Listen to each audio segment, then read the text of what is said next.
Hello, dreamers, come walk into this quiet palace together. You wake before the call, before the servant's soft coughs echo down the corridors, before the courtyard fountain finds its steady voice. The room holds its breath with you. Cool tiles press their pattern into your soles as you slide 1 foot from the low couch. The stone remembers the night. It always does. Even in summer, even wrapped in wool, the floor keeps its chill like a secret kept too long. You pause there, balanced, listening. Somewhere beyond the lattice, water stirs. Just a hand's width of sound, the faintest shiver of it slipping from spout to basin. It is not meant to be heard from here, but the palace is porous at dawn. Walls give up whispers.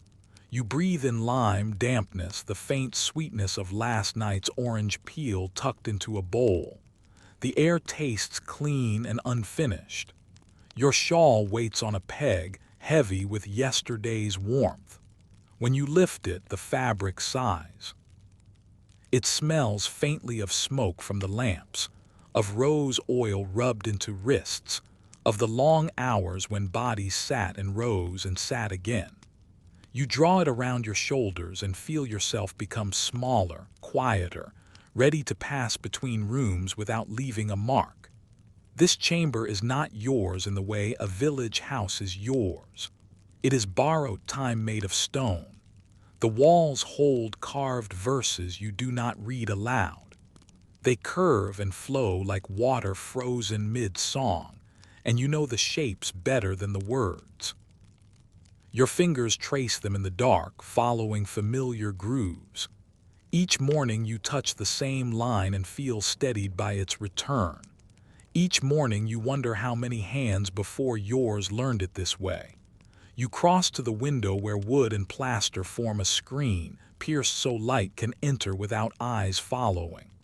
You do not look out yet. First, you listen. Footsteps far away, soft as a cat's. A cough muffled by fabric. Somewhere a door sighs open and closed again, careful not to wake the rest.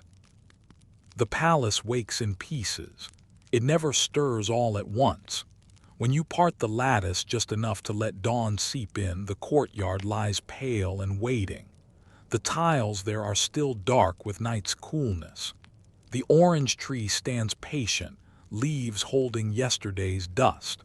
A bird lands on the rim of the fountain and tips its head, as if weighing whether this place is safe today. You feel that question too, hovering quietly inside you. Your place in this palace is measured not by maps but by hours. At this time you belong here. Later you will belong elsewhere. You have learned to feel these shifts in your body before anyone tells you. The way shoulders tense or ease. The way the air changes when a door opens that should not. Even now, standing in the half-light, you sense the approaching morning rearranging things you cannot see. You kneel to fold the bedding, smoothing the creases with care that borders on affection. The couch is low and narrow, designed to disappear when the day needs space. You tuck the blanket in just so. It matters. A careless fold can speak louder than words. You have seen faces tight over less. As you work, your thoughts drift to the other rooms you will pass through today. The narrow corridor where the walls sweat in summer. The small antechamber where you wait without sitting, hands folded, eyes lowered, counting breaths. The larger room beyond, where cushions form a soft geography you must learn again each time. You picture them not as spaces but as sensations. The sting of cold plaster against your palm, the warmth of sun caught in rugs, the weight of eyes felt but not seen. You tie your hair back with a ribbon worn thin from years of service. The mirror is small and imperfect, its surface wavering like water. Your reflection appears and disappears as you tilt it. For a moment you see yourself doubled, then blurred, then whole again. It seems a fair bargain. You have learned not to ask for sharper images. A faint warmth brushes your cheek. Dawn has found a path through the screen and traced a line across your face. You close your eyes and let it rest there. This, too, is part of the routine, the brief permission to feel something without consequence. Outside, the bird hops closer to the fountain.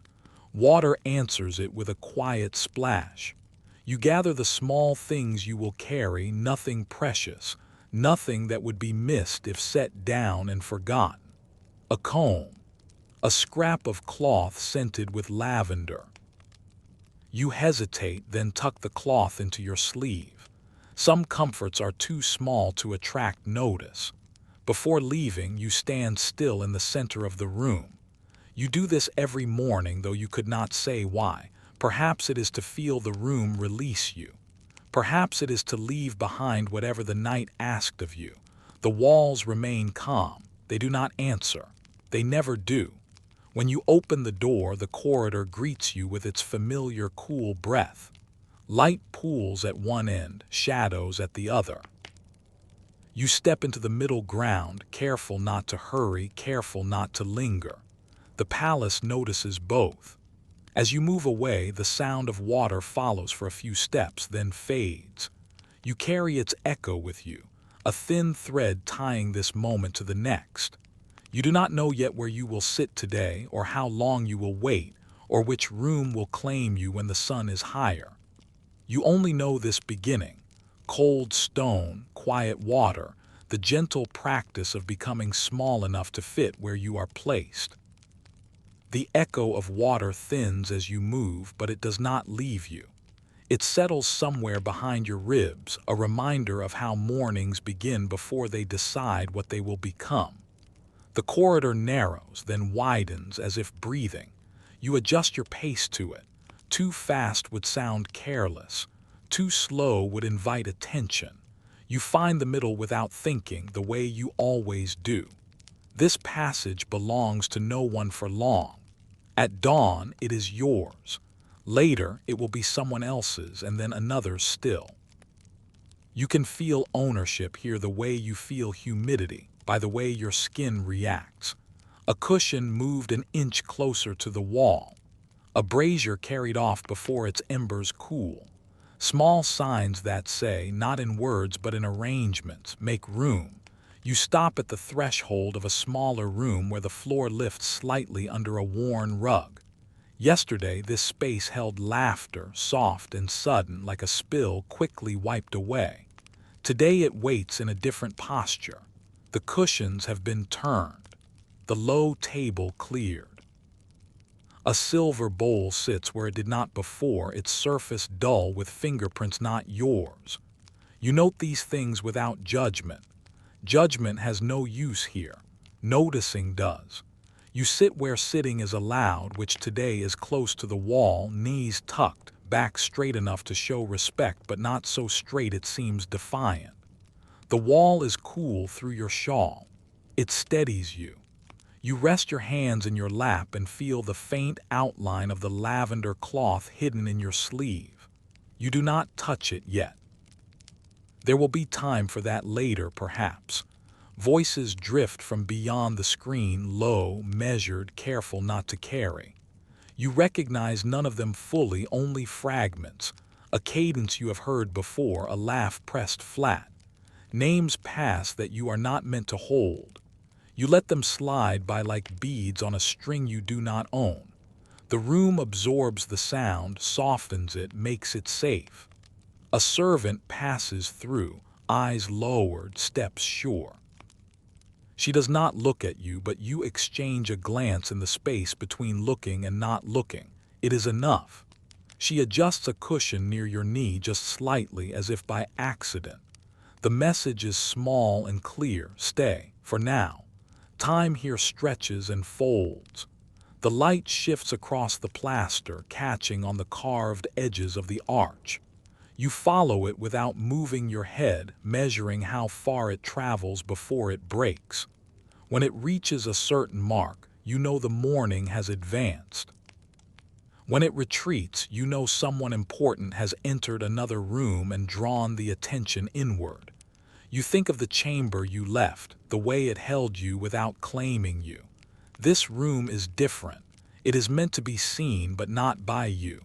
You are part of its texture, like the weave in a carpet that supports the pattern without announcing itself. You have learned the comfort of that role. You have also learned its cost. A door opens. Air moves.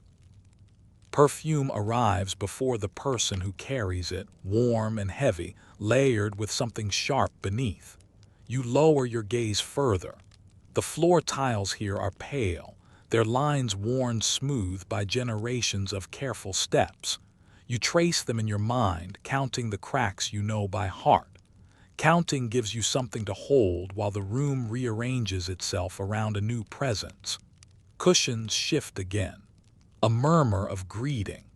You feel the weight of attention move away from you, then briefly pass over you like a shadow. It does not stop. Relief and disappointment arrive together, indistinguishable at first.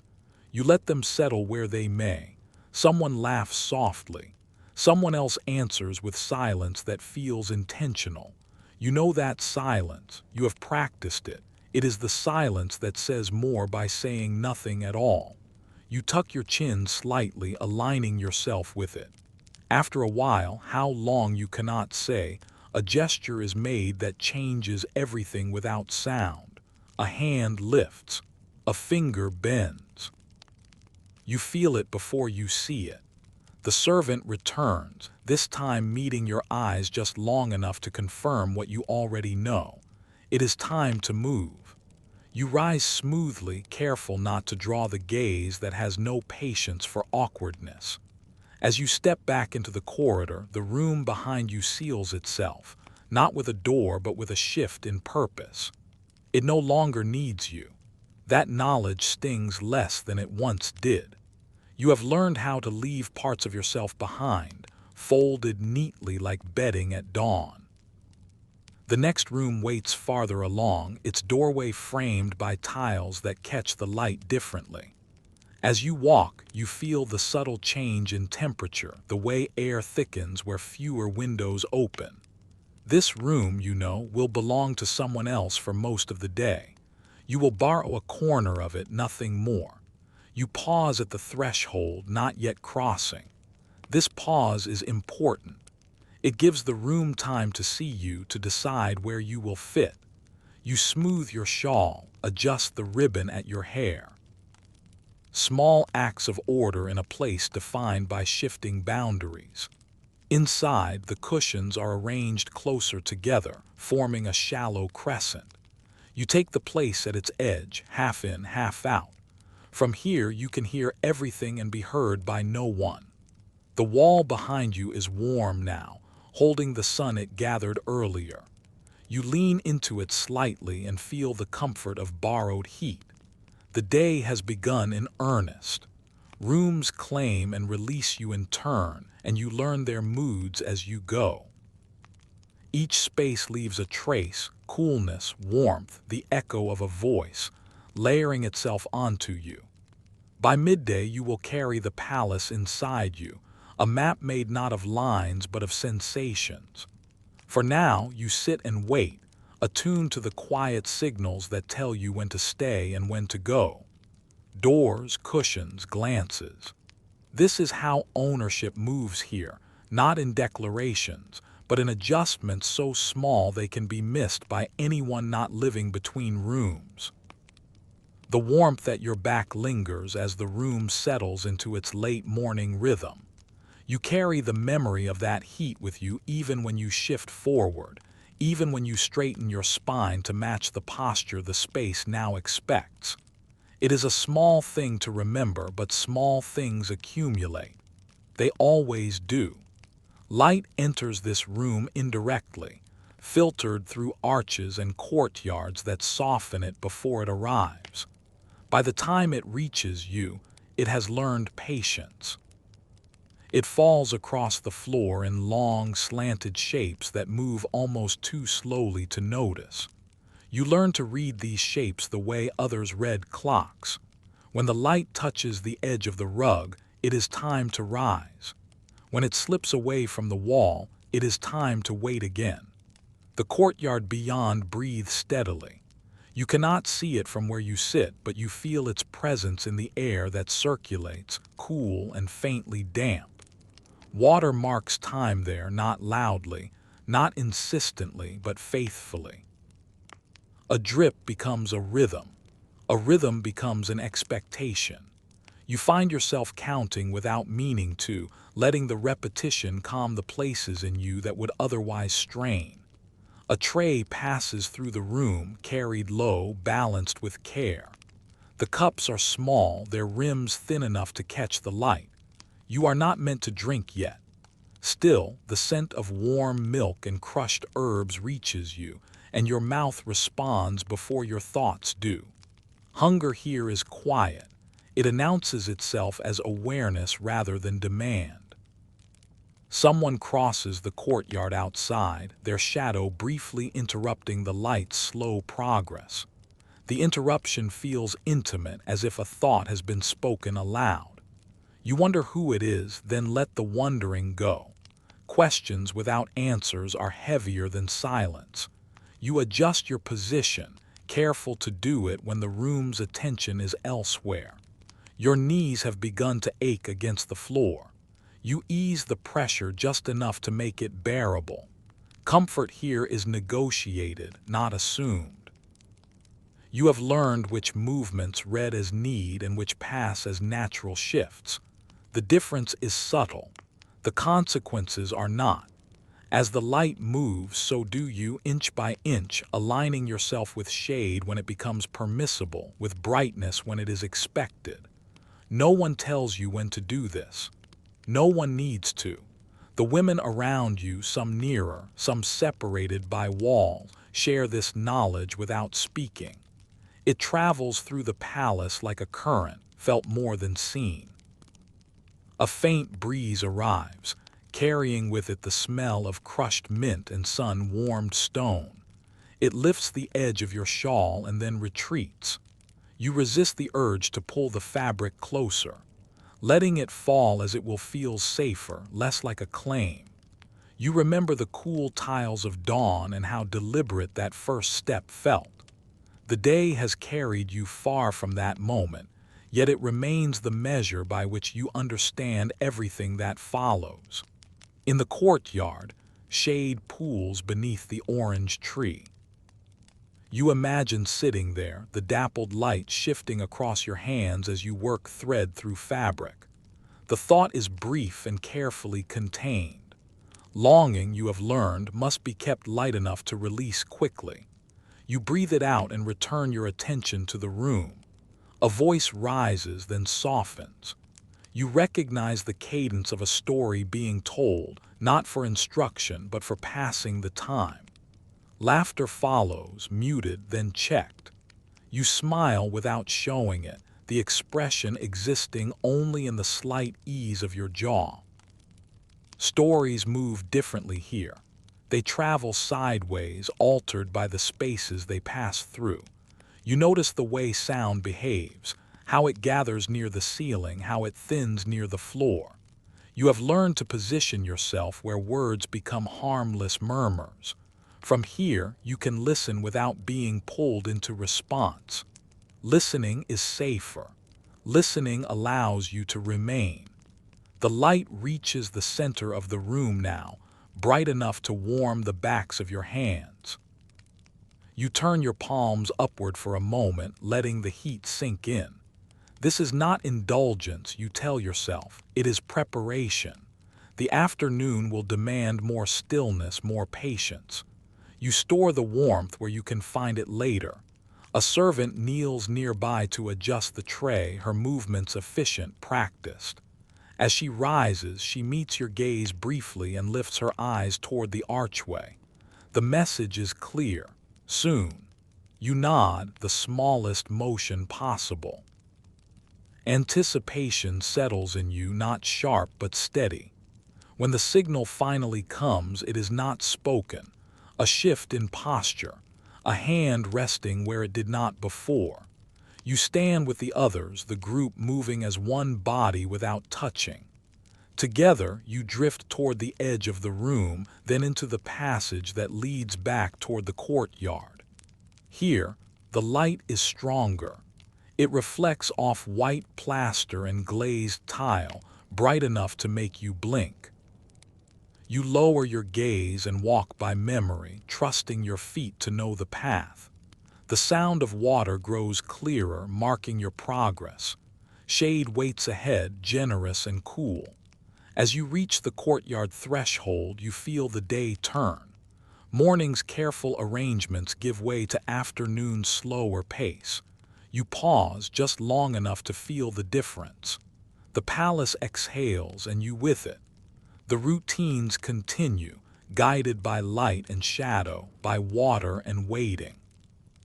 You step forward, carrying the room you leave behind inside you, already adjusting to the next one's demands. The courtyard shade gathers you in, cool and forgiving after the glare. You feel it settle on your shoulders like a hand that knows where it is welcome.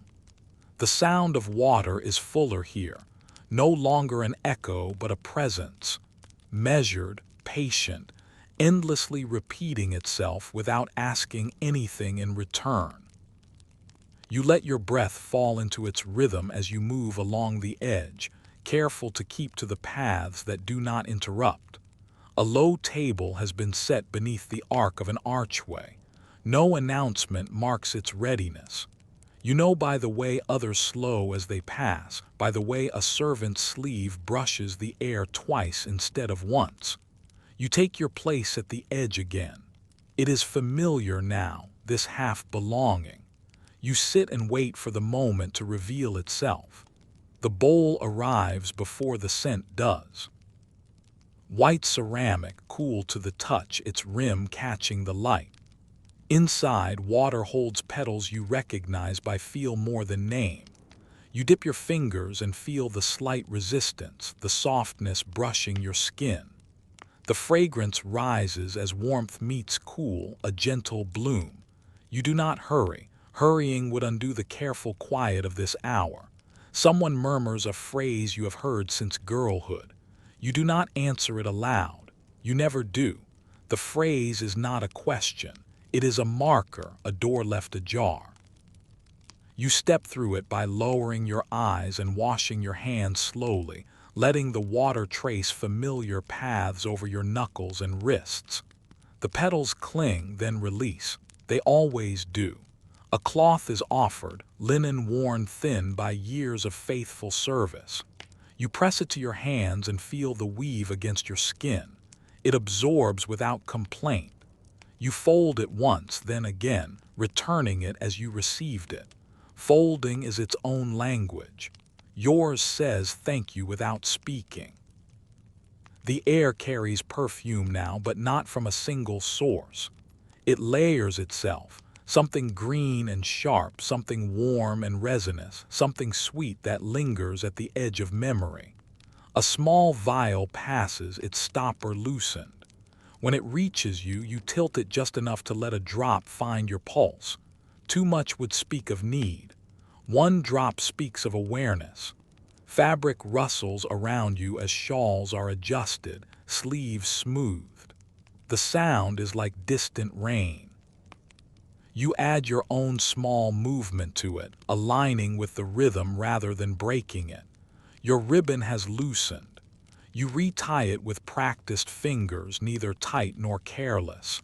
Balance is everything. A tray of cups appears, steam lifting in thin lines that disappear almost as soon as they form. The cup you receive is warm, its handle delicate. You cradle it without lifting to your lips. There is a pause here always. A pause long enough to feel the heat seep into your palms, to let anticipation soften into readiness. When the moment arrives, it does so gently, like a thought completing itself. You sip. The liquid is mild, barely sweet, the herbs familiar in the way of things that have always been present. You swallow slowly, feeling it trace a path downward, warming places that have been cool since dawn. The cup returns to the tray with a sound so soft it could be imagined. You imagine it anyway. Nearby, a woman adjusts the edge of her veil, revealing and concealing in the same motion. Her fingers pause at her cheek, then move on.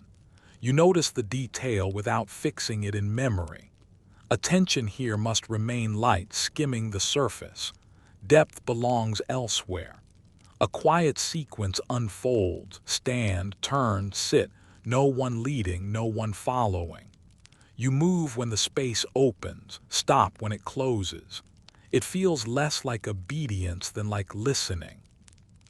The palace speaks in these moments, not in commands but in invitations that are wise to accept. You are handed a small box carved with patterns that echo the walls. Inside, a powder fine as breath. You touch it with the tip of one finger and feel its coolness, its faint grit. You smooth it along your hairline, not for beauty but for comfort. It absorbs oil, calms the skin. The gesture is practical, intimate, shared by many before you. The box passes on. A murmur of approval moves through the group, not directed at anyone in particular. It settles like dust, visible only if you know how to look. You let it pass through you without stopping. Approval, you have learned, is safest when it does not linger. The water's rhythm changes slightly as someone adjusts the flow. The sound grows softer, more insistent. You tilt your head, aligning your breathing with it again. There is a comfort in being guided by something that does not change its mind. A servant kneels to retie a loose cord near the archway. As she does, her sleeve brushes your knee. The contact is brief and accidental, yet it carries a quiet reassurance. You are seen. You are accounted for. That is enough. The ritual moves toward its close without signaling that it will. Cups empty, cloths are folded, vials are stoppered. Each action returns the space to itself, leaving only scent and warmth behind. You feel the shift before you see it, the way the air loosens its hold. You rise when rising becomes possible, smoothing your shawl as you do. The lavender cloth in your sleeve presses against your wrist. You touch it once, quickly, a private acknowledgement. Some comforts are meant to remain hidden. As you step away from the table, the courtyard opens again, offering paths in several directions. You choose the one that curves gently toward the inner rooms, where shade deepens and sound softens. The ritual's residue clings to you: clean hands, warmed skin, the faint trace of scent at your pulse. It is subtle, but you feel steadied by it. You pass beneath an arch where light breaks into patterns on the floor. For a moment, the shapes resemble the verses carved into the walls you traced at dawn. The thought surprises you. It lingers just long enough to be felt, then dissolves as you move on. The palace resumes its quiet work around you. Doors open and close. Cushions shift. Voices rise and fall. You carry the ritual inside you now, not as memory but as balance. The afternoon waits with its own demands, its own silences to navigate. You walk toward them unhurried, guided by scent and repetition, by gestures learned so well they feel like your own. The scent at your wrist fades as you move deeper into the inner rooms, but the warmth it left remains. It settles low in your body, a quiet assurance you will draw on without thinking. The air grows heavier here, thickened by layers of fabric and the long presence of people who know how to stay. You slow your steps to match it. Speed would feel out of place. This room asks for stillness. You feel it before you see the arrangement: cushions pressed close to the walls, the center left open and empty. The emptiness is deliberate.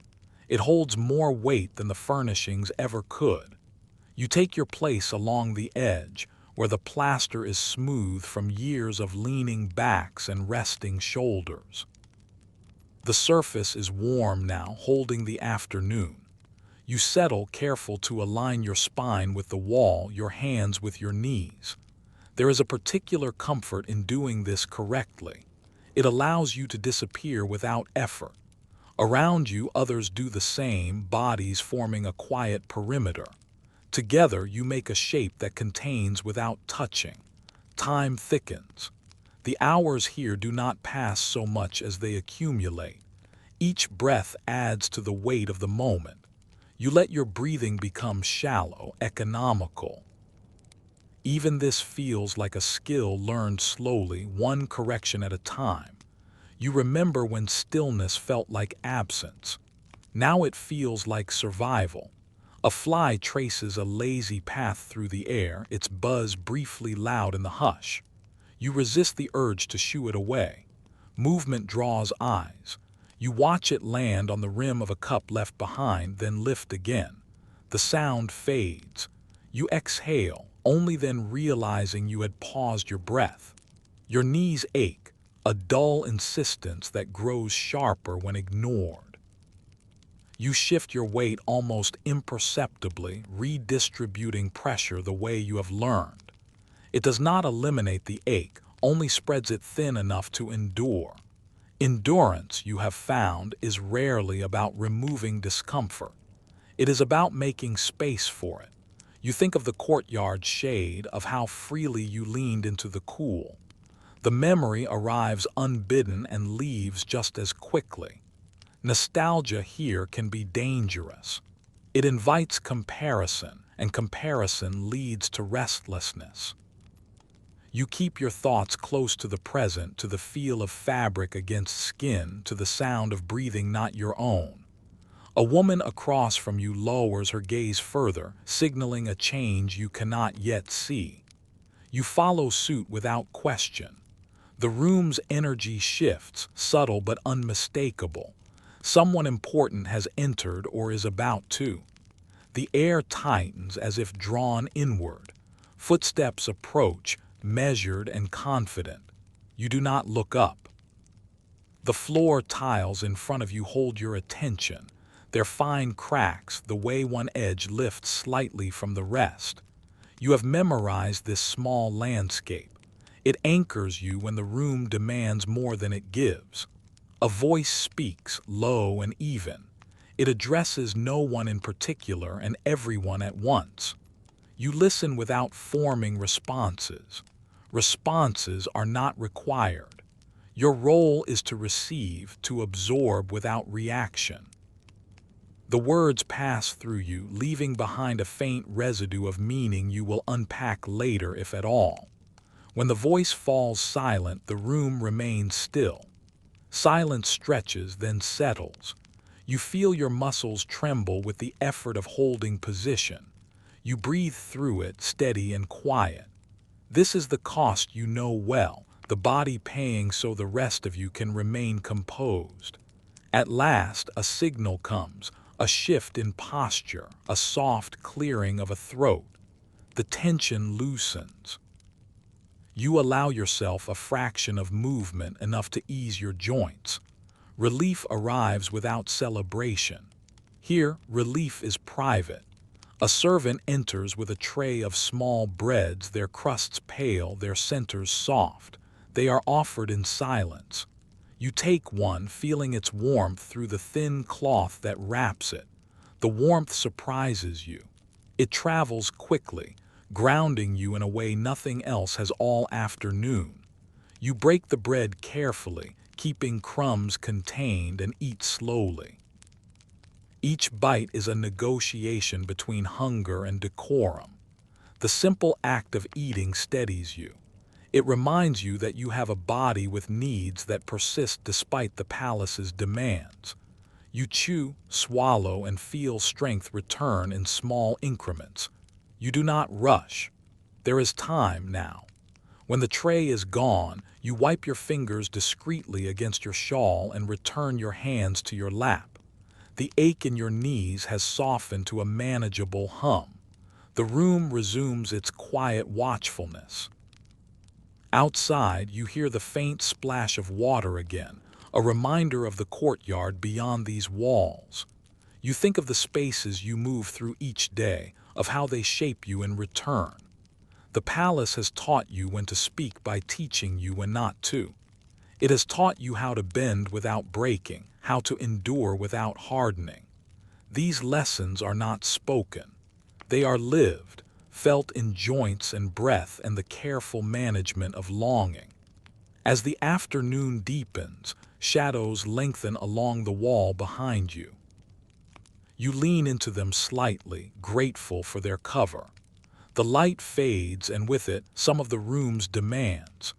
You remain settled into the routine, carrying the quiet losses and small adaptations that make this life possible. You wait, as you have learned to do, not for an ending but for the next allowable movement. In that waiting, you find a kind of balance, fragile, practiced, and entirely your own. The hum in your knees never fully leaves, but it becomes a background sound, like distant water, present, tolerable, almost companionable. When you finally rise, it is not because the ache has ended, but because the room has released you. That distinction matters. You carry it with you as you move into the adjoining passage, narrower now, its ceiling lower, its air warmer from bodies that have passed through all day. Here, walls are thin in ways the outer rooms are not. You feel it immediately.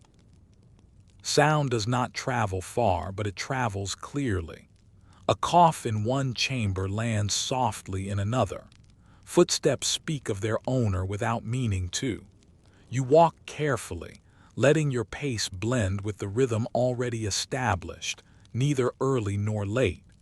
You take your place in a small side room where cushions line two walls, facing each other across a narrow strip of floor. The closeness is intentional. It creates a sense of gathering even when words are few. You sit among others, near enough to feel the warmth of a body beside you, far enough that no one touches. Shared space, separate lives. Someone exhales sharply, then stills. Another adjusts her shawl, the fabric brushing your sleeve.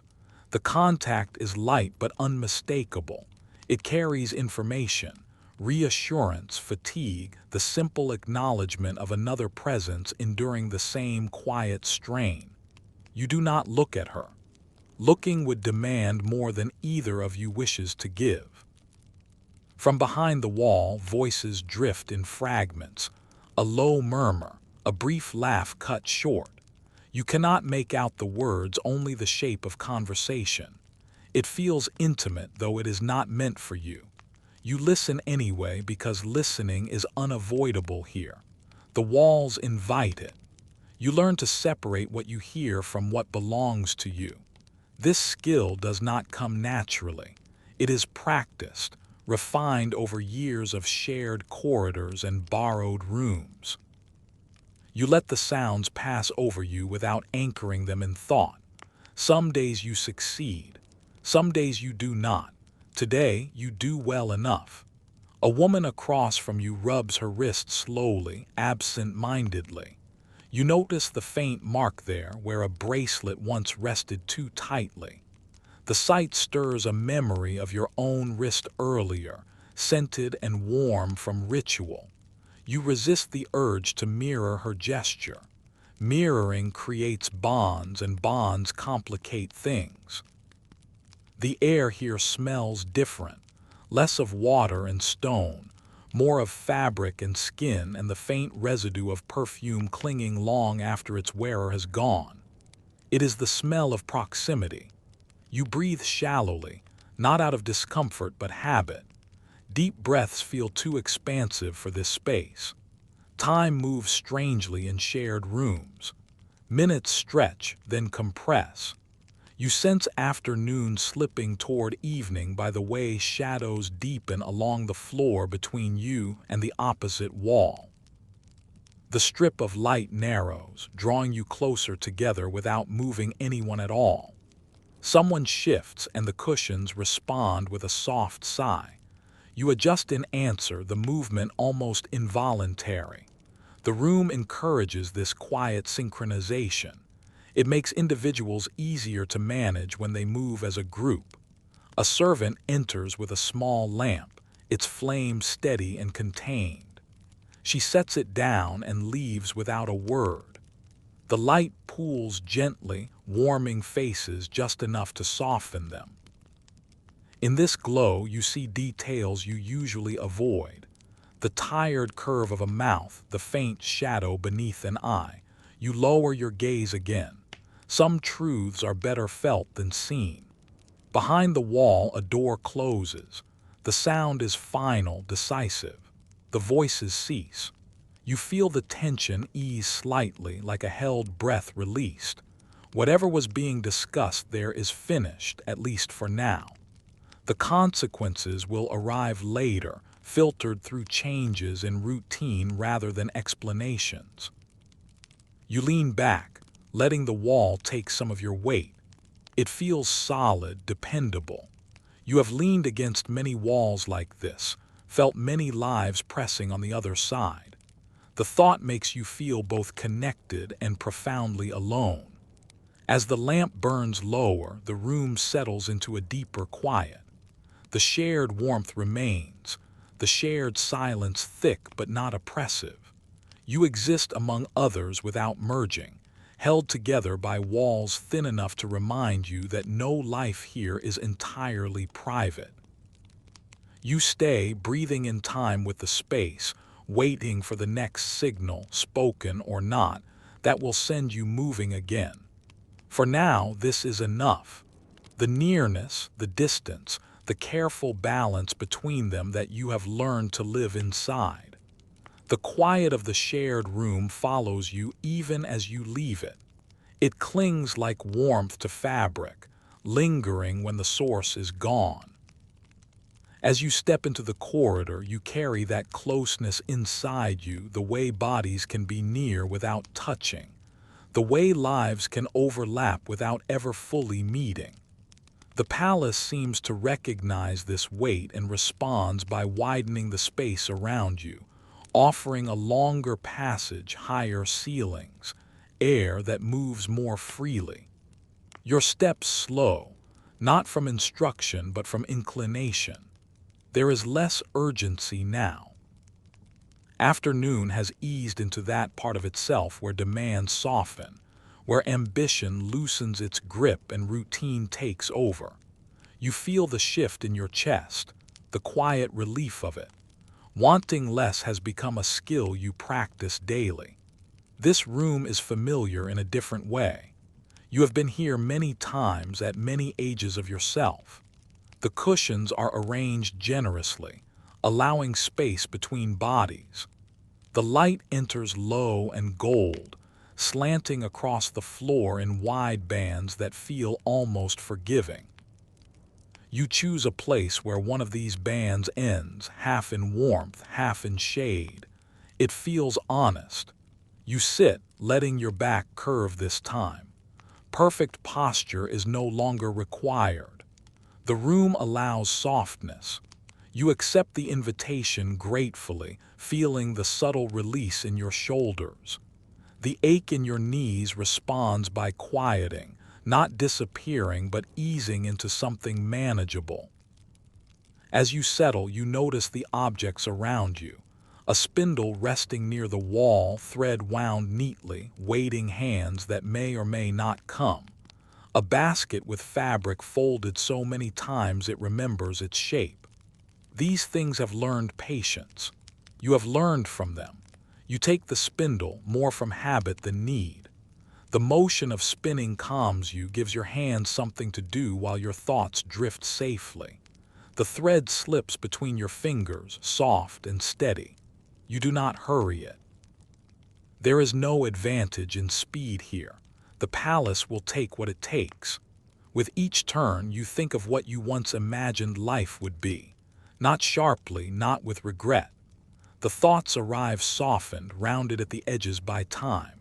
You remember wanting rooms of your own, wanting to be seen and recognized, wanting a voice that carried beyond walls. Those wants feel distant now, like garments you outgrew without noticing when. The room holds others who spin, sew, or simply sit. No one speaks. There is comfort in this shared quiet, in the knowledge that nothing is expected beyond presence. You glance up briefly and catch another woman's eye. She smiles, small and unassuming. The moment passes without needing to become more. Light shifts again, sliding further along the floor. The gold deepens, warming into amber. You watch it touch the basket, the spindle, your own hands. It feels like being chosen, even though you know it is simply the sun doing what it always does. Still, you let yourself enjoy the illusion. Your thoughts wander to the earlier hours, the ritual, the stillness, the thin walls and borrowed warmth.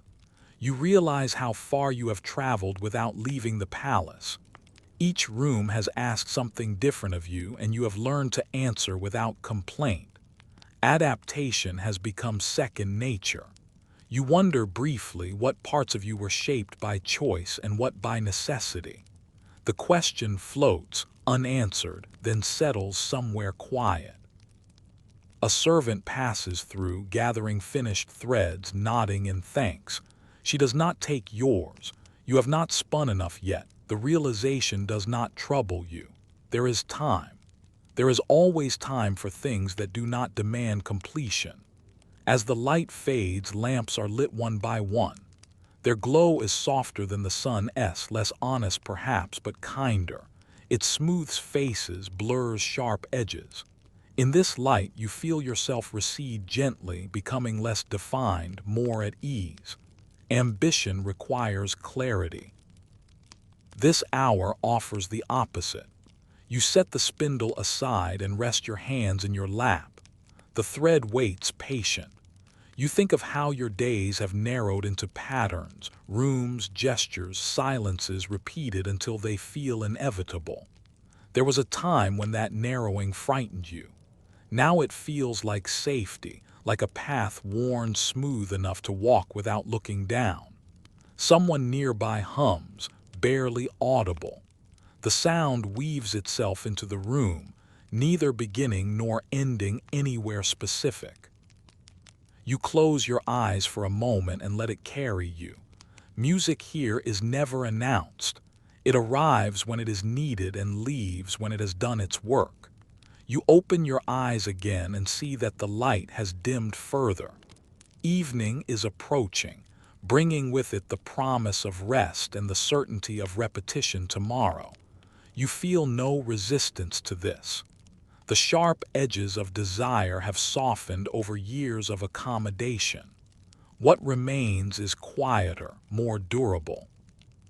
You lean back against a cushion and feel its familiar give. The palace settles around you, content with the version of you that fits its rhythms. You are content too in your own way. Not fulfilled in the stories told beyond these walls, but balanced, steady, shaped by routine into something that can endure. As the lamp flickers, you sense the next transition approaching. Dinner, perhaps, or another room, another kind of waiting. You gather yourself slowly without hurry. There is no need to rush toward what will come regardless.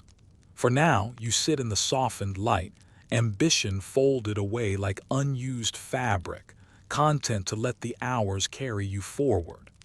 The palace hums quietly and you hum with it, a life lived between rooms, settling into its long, practiced shape.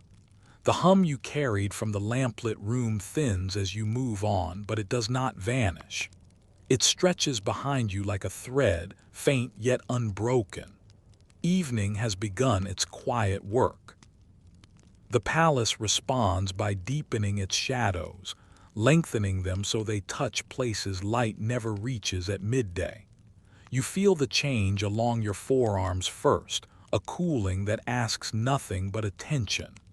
This passage is rarely used at night. The floor bears fewer scuffs, the walls fewer fingerprints. It smells older somehow, as if time has been allowed to settle here without interruption.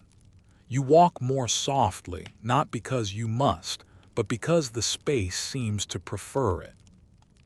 Your steps sound different, muted, absorbed, like words spoken into cloth. An unused room opens to your left. The door stands ajar, not an invitation but neglect. You slow and look in just long enough to take in what remains. A low couch pushed against the wall. A small table missing one leg propped carefully with folded wood. A bowl with a hairline crack, clean and empty. No scent lingers. Whatever life passed through here did not stay long enough to leave one. You do not enter. Standing at the threshold is enough. The room offers a quiet pressure, a sense of occupancy without occupants.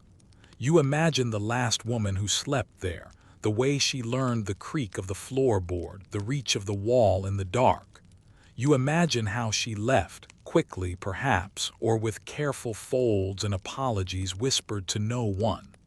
The thought presses gently against you, then eases.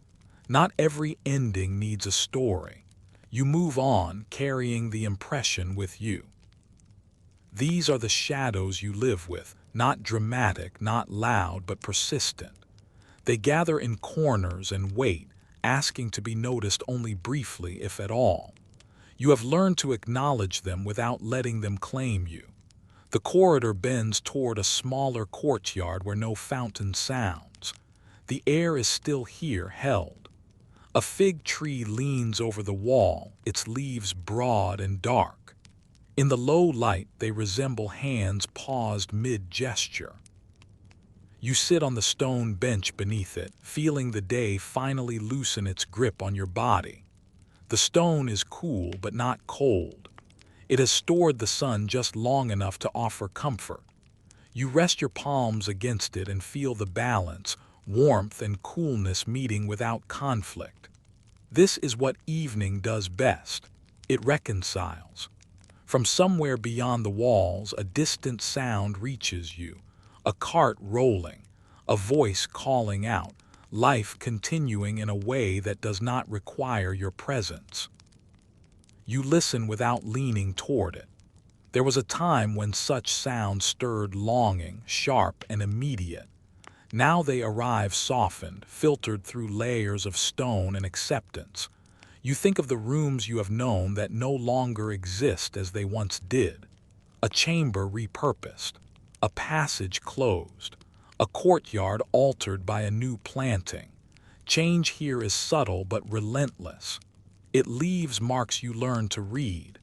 The way footsteps redirect, the way waiting gathers in different places. You have adjusted so often that adjustment feels like a constant companion. A memory surfaces, not of a person, but of an object. A small mirror you once used, its surface more honest than kind. It disappeared one day, taken or broken or simply moved beyond your reach. You remember the faint shock of its absence, then the relief. Seeing less of yourself made room for other things. You did not know you were ready for that until it happened. The fig leaves stir slightly, though there is no wind. You look up and notice the sky beyond the courtyard wall, darkening into a deep blue that holds its own quiet promise. Stars will appear later, one by one, patient. You will not count them. Counting belongs to mornings and measured light. Night asks only that you be present. Footsteps approach, familiar in their careful cadence. A servant pauses nearby, hands folded, eyes lowered. She does not speak, but she does not move on either. The pause itself carries meaning. You nod, acknowledging a change that has already occurred. Another room has shifted. Another place is ready to hold you. As you rise, you feel the accumulated day settle into you. The rituals, the stillness, the shared warmth, the thin walls and softer ambitions. None of it feels heavy now. It has distributed itself evenly, like water poured slowly enough to find its level. You follow the servant through a back passage, its walls plain and unadorned. Here, there are no verses carved, no patterns to trace. The simplicity feels intentional, a resting place for the eyes. You appreciate it more than you would have years ago. Ornament once promised meaning. Now it feels like work. The room you enter is dim, lit by a single lamp placed low. Cushions line the far wall. The space is meant for quiet occupation, nothing more. You take your place and let your shoulders drop fully for the first time today. The release surprises you. It travels down your arms, into your hands, loosening fingers that have held themselves carefully all day. You think of the women who once sat here and will not again. Some left the palace. Some remained but moved beyond this room's reach. Their absence shapes the space as surely as their presence once did. You feel it as a faint hollow, not painful, just noticeable. Absence becomes another texture you learn to live with. The lamp flickers. You adjust it, lowering the wick slightly. The light softens, spreading wider but dimmer. This feels right. You are no longer required to be precise. Evening allows approximation. You fold your shawl across your lap and rest your hands atop it. The lavender cloth remains tucked in your sleeve, its scent almost gone. You do not reach for it. Memory has done its work. Comfort does not need repetition to remain real. In this softened hour, consequences arrive quietly. Not as judgments or proclamations, but as realizations that settle without asking permission. You understand that much of your life has been shaped by rooms you did not choose and routines you did. You see how adaptation protected you, how it also narrowed certain paths. The understanding does not hurt. It feels complete. Outside, the palace grows still. Inside, you do too.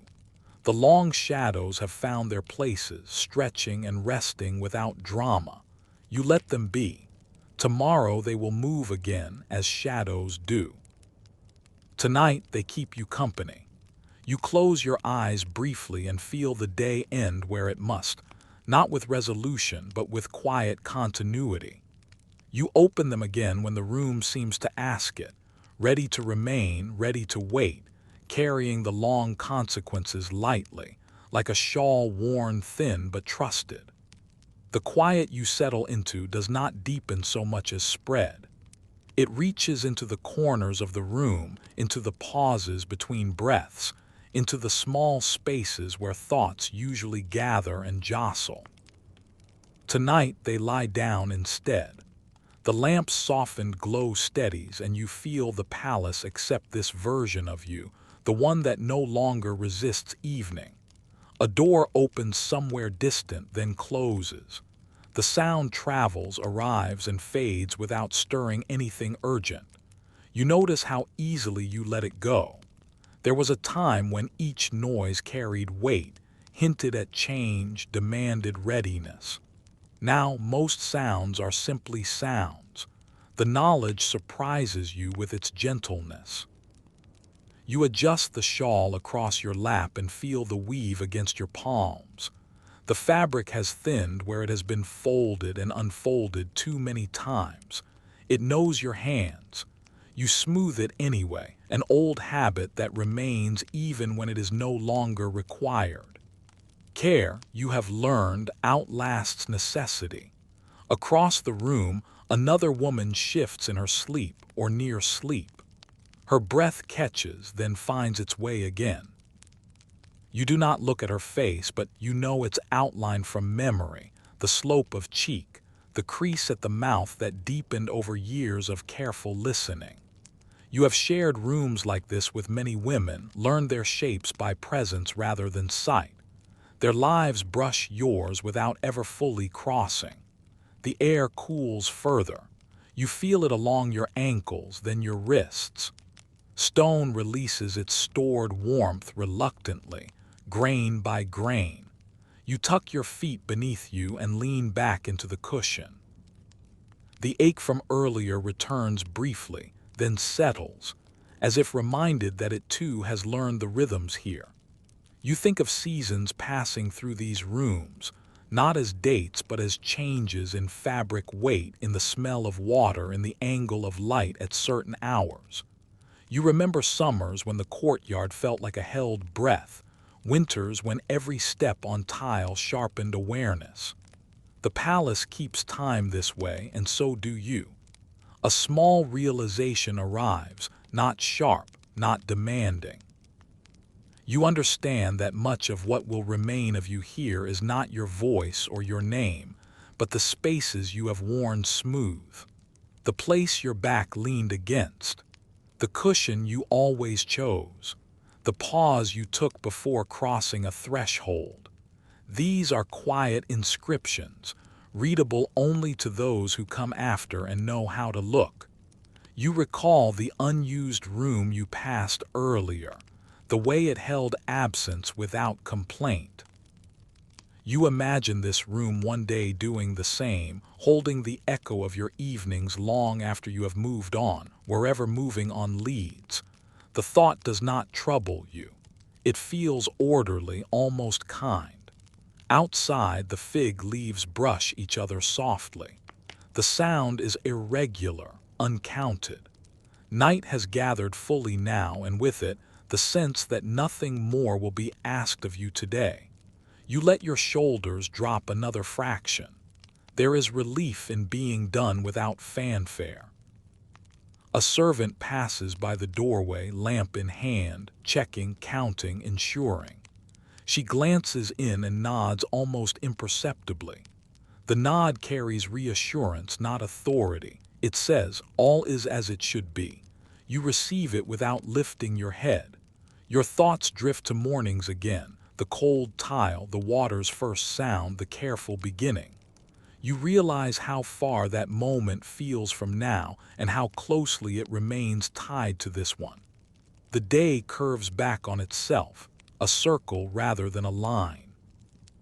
You find comfort in that shape. You rest your hands on your thighs and feel their weight. They have done little today that would be remembered by anyone else. They folded, waited, held warmth, accepted bread. They adapted. They endured. You feel a quiet gratitude for them, for their unremarkable faithfulness. The lamp flickers once more, then steadies. Shadows rearrange themselves on the wall, lengthening, overlapping. You follow their movement lazily, without assigning meaning. Long shadows have a way of teaching patience simply by existing. They do not hurry toward disappearance. You notice, with mild surprise, that you are not thinking of what might have been. That question has loosened its hold. In its place is something steadier, an awareness of what is and of how well you have learned to live inside it. This does not feel like surrender. It feels like alignment. Breathing deepens. The room's quiet becomes companionable rather than empty. You are not alone here, even when words are absent. Presence has its own language, one you have learned fluently. Somewhere beyond these walls, lives continue with a different pace, a different sound. You do not reach for them. They pass like distant weather, acknowledged but not invited in. Your world tonight is measured by lamplight and shadow, by stone and breath. You tilt your head back and close your eyes for a moment longer than before. Sleep does not claim you yet, but it waits nearby, respectful. You think of the women who will come after you, who will learn these rooms by foot and shoulder and patience. You hope, without shaping it into words, that they will find the same small mercies you have found. When you open your eyes again, nothing has changed, and that is exactly as it should be. The palace holds steady. You hold steady too. Tomorrow will arrive with its routines and quiet negotiations. Tonight, you remain in this long pause where consequence has softened into continuity. You settle deeper into the cushion, ready for rest, aware that the end of the day does not require an ending. It requires only that you stay, breathe, and allow the shadows to finish their work. Night finishes gathering itself around you. It does not rush. It knows you are already here. The lamp's glow is low and patient, just enough to soften edges, just enough to let shapes remain without asking to be named. You feel the palace slow, room by room, like a long body settling into sleep. Your breathing deepens on its own. You no longer manage it. The work of the day, adjusting, noticing, yielding, loosens its hold.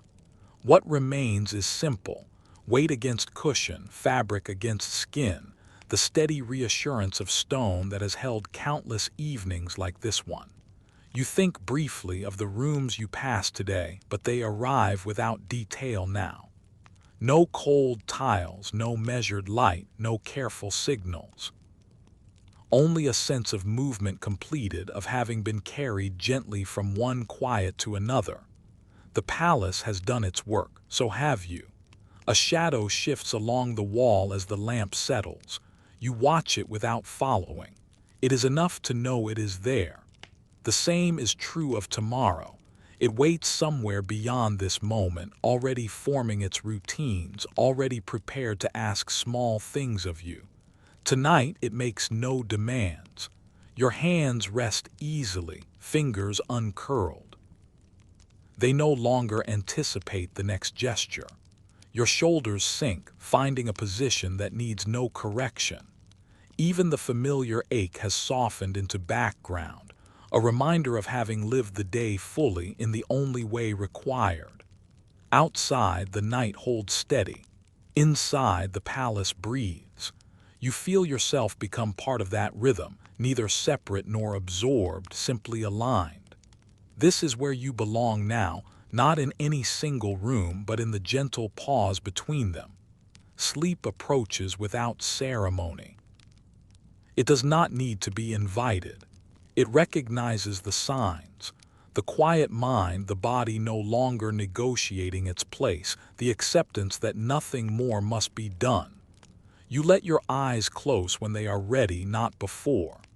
As you drift, the palace remains watchful, enduring, unchanged by your rest, yet shaped by your presence. And you rest knowing this is enough. To have moved carefully, adapted gently, and found stillness at the end of the day. Sweet dreams.